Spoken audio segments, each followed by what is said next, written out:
मेरा नाम अब्दुल नईम। सफाई करना जनाब, सफाई करना, बुरश मारे टप्पड़ी मारी थी। पुत्र कोई नहीं है। मैंने 5 साल हो गए ने, 5 साल इतने लाए ने, 5 साल सरकार दाता ली है जवेरी की, 10 साल हो गए तकरीबन। मैं पहले प्रेस का काम करना था जनाब, जिसले मैं किसी को गया काम वास्ते, उन्होंने नहीं मैंने काम दिता। मैं फिर मजबूर होकर दाता सरकार से आना काम किया, झाड़ू मारी।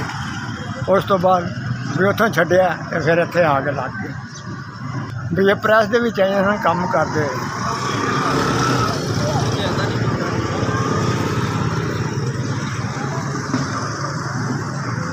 मुसलमान है, मुसलमान चोरी मेहन है, यारी मेहन है, मेहनत की कोई मेहन नहीं जी जनाबे अल्लाह, नहीं मोबाइल नहीं रखे।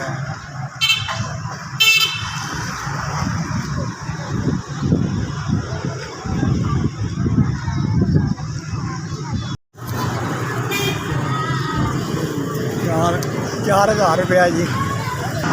मैं आना माड़ा बंदा, 14,000 रुपया तनख्वाह है, गुजारा बड़ा मुश्किल, इसलिए मैं यह काम कर रहा। अल्लाह ताला ये जिंदगी देवे, उन्होंने बहुत देवे, बहुत देवे, तंदुरुस्तियाँ हो, हर परेशानियाँ दूर वाले मालिक परवरदिगार जिन्हें साढ़े ही ख्याल किया है। बड़े खुश है गए हैं। अल्लाह ताला उन्होंने होर देवे, रज के दे, माड़ियां की मदद करते रहन। अल्लाह ताला उन्होंने परेशानियाँ मुश्किलें दूर करे और होर ज़्यादा देन कि वो गरीबों का ख्याल रखा। असी बहुत खुश हैं कि अल्लाह ताला ने साढ़े आना वक्तें कोई फरिश्ता बना के भेजे।